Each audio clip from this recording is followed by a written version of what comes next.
What's happening, everybody? Welcome back to another video, and I thought I would do something. This idea of this video kind of popped in my head a little bit ago. Obviously, if you're seeing the title of the video, it's not a Hendrix fan. And if one thing's for sure, it is that I'm a huge Hendrix fan. But I wasn't always. Actually, the majority of my playing, life, in the 15 years that I've been playing, I was not a Hendrix fan. And I thought it might be kind of an interesting video to deep dive into why I wasn't a Hendrix fan and things I've taken from Hendrix. Now, if you know anything about YouTube, Hendrix stuff is heavily guarded, so I can't actually play any Hendrix tunes, but I can play things I've learned from him and explain, like I said, why I really wasn't a Hendrix fan. So if you want tabs on some of these ideas that I'm going to show you, I'll link that down below in the description. But other than that, let me know who's a famous guitar player who, you weren't a big fan of, and all of a sudden one day, they just clicked for you. So here we go. Alright, so first things first, let's explain why I really didn't get into Hendrix for a very long time. And just in general, I think there's kind of this weird realm of guitar. I remember once Marty Friedman mentioned he didn't like Jimi Hendrix. And he got like massacred for it. And I really don't understand that kind of logic, because it's like, why do you have to like someone because they're a legend, Like I said, me and Hendrix did not mesh musically for 10 years. I probably the last 5 years I've really gotten into Hendrix. And it wasn't so much Jimmy who even led me to Hendrix, it was SRV. I really got into Stevie Ray Vaughan, and then I realized a lot of his stuff was coming from Jimmy, and I was like, oh, okay, and it led me to explore his stuff more, and then I started getting it. All of a sudden I'm like, oh my god, why have I not been listening to this guy? But I do think it's kind of messed up, if there are these legends of guitar players, and it's almost like, pressured onto players that you have to like them. They're a legend, you have to like them. And I always thought that was such a strange outlook. And a few of the reasons why I was never really into Hendrix, it might sound lame, but the recording quality, I really didn't like it. And that's something that plagued me for years. And I don't know if that's because I grew up in the 90s and in the early 2000s, listening to music, and the, production quality had, went up so much. It's subjective, you might think that it went down, but it's one of those things where I couldn't get into it. I was like, man, I just can't stand to listen to this. And I don't know what happens with your ears. I don't know if they just finally grow up and you're like, hey, you know what? It doesn't matter. Listen to the notes he's playing. That's where the appreciation came in. But the big deterrent for a long time was the actual sound quality. So, one of the first things I stole from Jimmy when I started learning his stuff is his use of the thumb over the neck. Now, this is something I had lightly started doing because of Stevie beforehand, and I didn't have anybody to jam with at home. I played, by myself. So what I figured out was I could move these bass lines around with my thumb. That's why I used my thumb over the neck.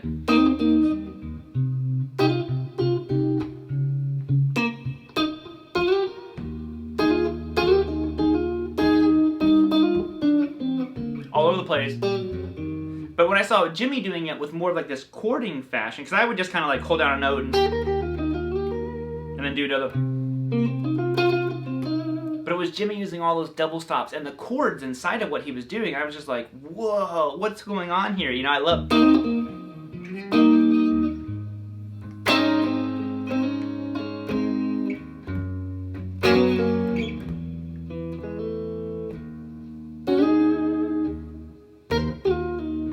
That kind of stuff all came from Jimmy.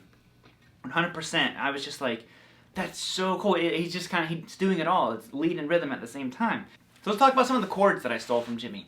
And one is an add 9 chord, which you hear in Little Wing, all over the... Again, if one of those copyright people are watching this video, I'm not playing a single thing from Hendrix, just style of Hendrix. And you guys have heard me talk about in other videos that the add 9 chords are my favorite chords. Add 9, sus2, sus4s. I love all the suspended chords and all that kind of stuff. Even major 9. So one thing that he does here that I always liked is he did this very typical kind of Hendrix thing, where he has his thumb playing the bass note. Basically, if you played like a bar chord, like this, but instead of barring it with your index finger, if you have bigger hands, it makes it a little bit easier. I use my thumb to play the bass note. Then you have this little major triad, which I've showed a bunch in here. 5 on the B, 6 on the G, 7 on the D. Now this is kind of like the framework for so many Hendrix things. And the first thing I stole was this. He adds his pinky to 7th fret on the high E string. And basically that is it's your 2, I view it as being a 9. So to me this is an add 9 chord. You have your root, 3rd, 5th, and then there's your 9. Now something cool that you could do is you could turn it into a sus2 by simply removing your 3rd. So get rid of this finger and then pick these with your fingers. Now you have a sus2. And you can move this around all over the place too, but you know, Jimmy most of the time was doing it in this major kind of fashion. Now keep in mind, I'm not some like deep study of the Hendrix style. There are amazing guys. I was texting my buddy Nick. I'll link to his channel. He's talking about doing some really cool stuff. So I'll put his channel down in the description.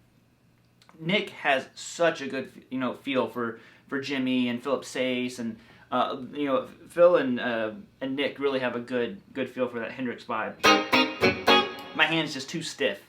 It's too many years spent with a metronome, playing on the beat. I can't get behind the beat like Jimmy does naturally. So that's one of the chords, which is just kind of a cool and fun chord.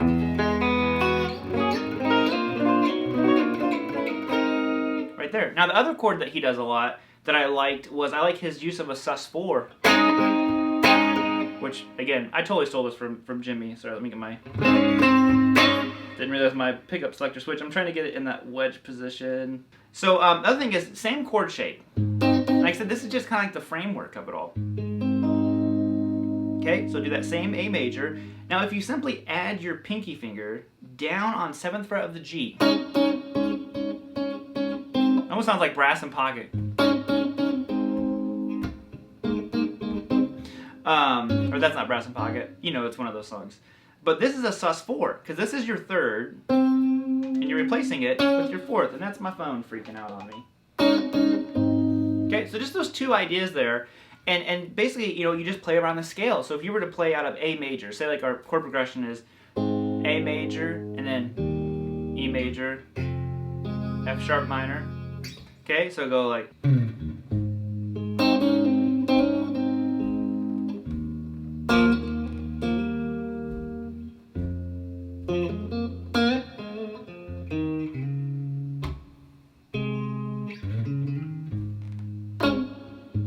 Something like that, like it just has so much more vibe than just playing the chords. I could easily just go like that, and then go to my E, and then F, and then D. But with that little, you add that little walk down. That's the next thing I'm going to talk about here. So there's a couple of Hendrix-y chords for you. All right, so next is kind of what I just ended that last little passage there with, is his ability to chromatically walk up and down. I always thought it was the coolest thing. I love when someone starts behind the chord and walks up chromatically. So it'd be like if you were, for example, if we were doing that same thing that we did, that A to an E. Say we went like, there we go. Same thing I did in that intro. I chromatically walked down from that E to that D chord, and Hendrix was so good at doing that. As soon as I heard him do that, I'm like, I'm stealing that forever, and I did.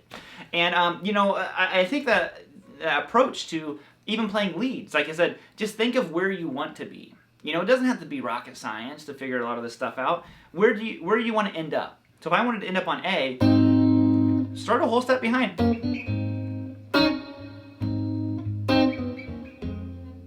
And I'm taking the same.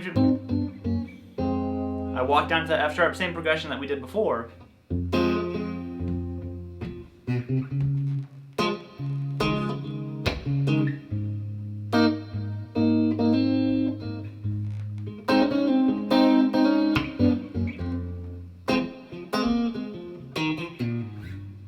So on with that one.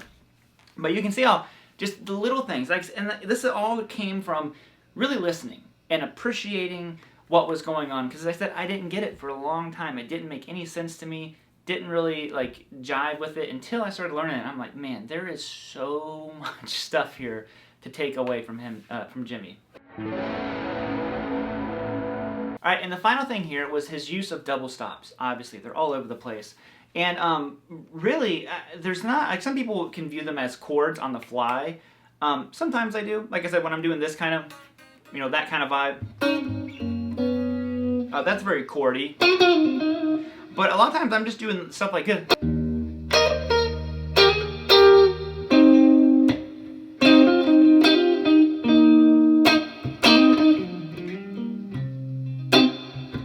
You can kind of hear there are chords happening. I mean, so they're chords, but a lot of times the way that I practiced them was not with that deep-rooted theory. It was more of I knew my scale, and really, it's pretty much all pentatonic. I mean, I'm using some Ionian stuff in here, but just think of your pentatonic scale. So I'm doing my E major pentatonic, or you know, C sharp minor, however you want to view it, and basically just bar.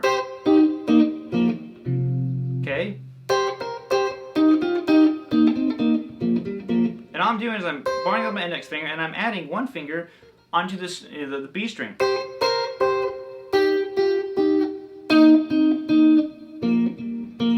That's it. It's super simple. Now some of them sound better than others, and this just really came from messing around with it. I let my ear lead me more with this stuff than the theory side. Sometimes if I'm playing over a particular chord or I want the voicing to lead somewhere, then I utilize, you know, the knowledge of theory to be like, oh, okay, I need to hit this here to make this make sense. But a lot of times I just like to have fun with them and try it. And you know, I treat double stops. They don't always have to be next to each other. And that to me totally came from Stevie Ray Vaughan. You know, listen to him go where he does the that kind of thing. That was such an eye opener for me. So that's. I didn't get that from Jimmy, I got that from SRV. But, like I said, take these ideas, just pick any two strings. Look, instead of doing it like this, like a power chord, go like this. And then hammer on. Maybe hammer on up higher. Maybe go...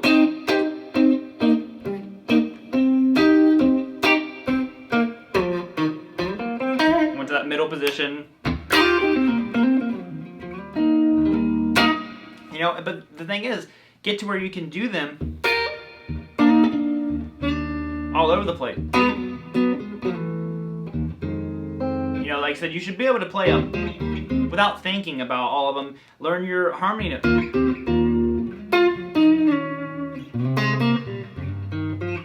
Just everywhere, be able to play that stuff, and you'd be surprised. And it's all from Hendrix, 100%. You know, giving credit where credit's due, and I got all that stuff from Jimmy, his use of the octave. Oh, I almost played a Hendrix song, but I'm not gonna do it. So there you guys have it. Hope you enjoyed this little Hendrix video. I've been wanting to do Hendrix stuff, and I'm like, how can I do a Hendrix video without playing Hendrix stuff? I'm like, well, just play stuff kind of like Hendrix, you know? Basically, anything I'm gonna play is not gonna be remotely good enough to pass off as Hendrixy, so you know, that's just some of the stuff that I stole and tried to apply it into my own stuff. So hopefully you enjoyed this. If you'd like more of this style of videos where I'm not necessarily breaking down individual licks from the person, but just trying to get into a little bit of the headspace of where they're at with some of this stuff. So let me know, and I will see you all later. Have a great day. Yo, go play some Hendrix. You know, I didn't even touch on his heavy distorted stuff. I was just talking about chords. Maybe I should do a part 2. Let's get it. Bye, guys. Woo. Hey, I'm gonna lay down that rhythm I was playing in the beginning. And, yo, solo over it. And if you're on Instagram, tag me in your videos jamming to this rhythm. So let's get it on, guys. All right, here you go.